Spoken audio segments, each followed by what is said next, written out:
আসসালামু আলাইকুম। আপনি আপনার রক্তের ইউরিক অ্যাসিড পরীক্ষা করে দেখতে পেলেন যে আপনার ইউরিক অ্যাসিডটা স্বাভাবিকের তুলনায় বেশি আছে। যখন আপনি দেখলেন ইউরিক অ্যাসিডটা স্বাভাবিকের তুলনায় বেশি, তখন আপনি বিভিন্ন ভিডিও বা আপনার আশেপাশের মানুষের বিভিন্ন পরামর্শ শুনে আপনি কি একেবারের জন্যই মাছ, মাংস, ডিম, এমনকি পালং শাক, তারপর টমেটো এই খাবারগুলো বন্ধ করে দিয়েছেন? এবং তার পরবর্তীতে আপনার খুব দুর্বল লাগছে, কাজে মন বসছে না, শরীরে ঠিকভাবে শক্তি পাচ্ছে না, এই ঘটনাগুলো কি আপনার সাথে ঘটছে? বা এমনিতেই আপনি পরীক্ষা করে দেখলেন আপনার ইউরিক অ্যাসিডটা বেশি, এখন এটা কেন বাড়লো, কি কারণে বেড়েছে, কি করা যাবে, এটা নিয়ে চিন্তিত? তাহলে আমরা আজকে বিস্তরভাবে আলোচনা করব এই ইউরিক অ্যাসিড নিয়ে, এবং যখন এটা বেড়ে যাবে তখন আমাদের কি করতে হবে, কোন জিনিসটা মানতে হবে সেটা নিয়ে। তো প্রথমত আমাদের যেটা জানতে হবে যে ইউরিক অ্যাসিড বাহির থেকে কোনো খাবারের মাধ্যমে ঢোকে না।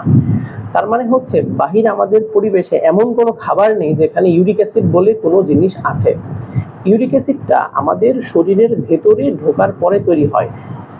বাহিরে এবং আমাদের শরীরের ভেতরেও পিউরিন নামের একটা পদার্থ আছে, যে পিউরিনটা ভেঙে ইউরিক অ্যাসিড তৈরি হয়। এখন খুবই চমকপ্রদ যে জিনিসটা সেটা হলো, আমাদের শরীরে যত ইউরিক অ্যাসিড আছে তার 80% ইউরিক অ্যাসিড আমাদের শরীরের ভেতর থেকে নিজে থেকেই তৈরি হয়, আর কেবলমাত্র 20% ইউরিক অ্যাসিড আমরা বাহির থেকে যে পিউরিন গ্রহণ করি সে পিউরিন থেকে তারা কনভার্টেড হয়। এখন ইউরিক অ্যাসিডের মাত্রা দুইটা উপায়ে বাড়তে পারে। প্রথম উপায়, যদি আসলেই আমরা অনেক বেশি ইউরিক অ্যাসিড তৈরি করি শরীরে। এখন অনেক বেশি ইউরিক অ্যাসিড তৈরি করা কিন্তু খুবই ডিফিকাল্ট, কারণ আমি বললাম যে আমাদের শরীরে ইউরিক অ্যাসিড ভেতর থেকে সবসময় নিজেই তৈরি হতে থাকে। অতিরিক্ত ইউরিক অ্যাসিড সমৃদ্ধ বা পিউরিন সমৃদ্ধ খাবার খেয়ে আমরা খুব বেশি পরিমাণে বাড়াতে পারবো না।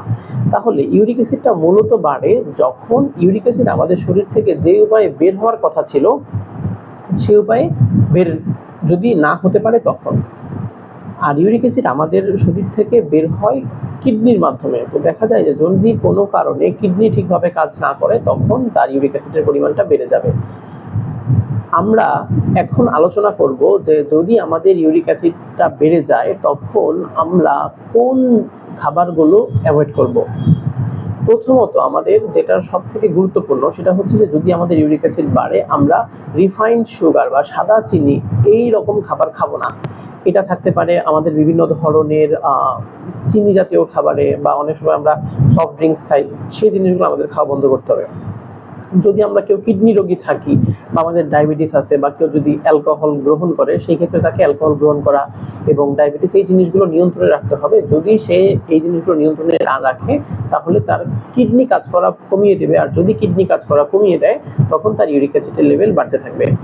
আর সব থেকে গুরুত্বপূর্ণ একটা বিষয় সেটা হচ্ছে, যদি কোনো মানুষ স্বাভাবিকের তুলনায় সে স্থূল হয়, তার মেদ বেশি থাকে, যখন আমাদের শরীরে মেদ বেশি থাকে তখন ওই রোগীর শরীরে ইনসুলিন কাজ করা কমিয়ে দেয়। আর যখন ইনসুলিন কাজ করা কমিয়ে দেয় তখন একদিকে ডায়াবেটিস হয়, আর অন্যদিকে এই যে ইনসুলিন কাজ করা কমে যাচ্ছে, এই কম কাজ করার কারণে শরীরে ইউরিক অ্যাসিড প্রোডাকশন বাড়তে থাকে। তাহলে এই তিনটা জিনিস আমাদের মেনে চলতে হবে। এখন আমরা আলোচনা করব যে আমরা কিভাবে কোন জিনিসটা খেতে পারবো যদি আমাদের ইউরিক অ্যাসিড বাড়তে পাই।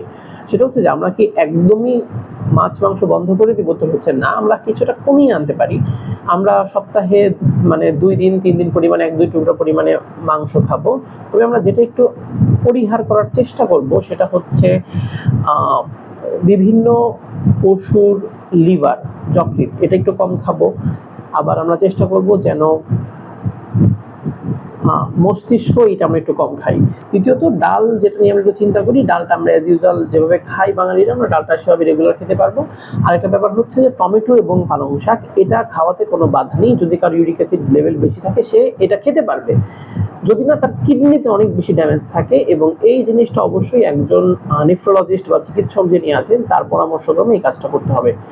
আপনাদের সবাইকে অসংখ্য ধন্যবাদ, ভালো থাকবেন।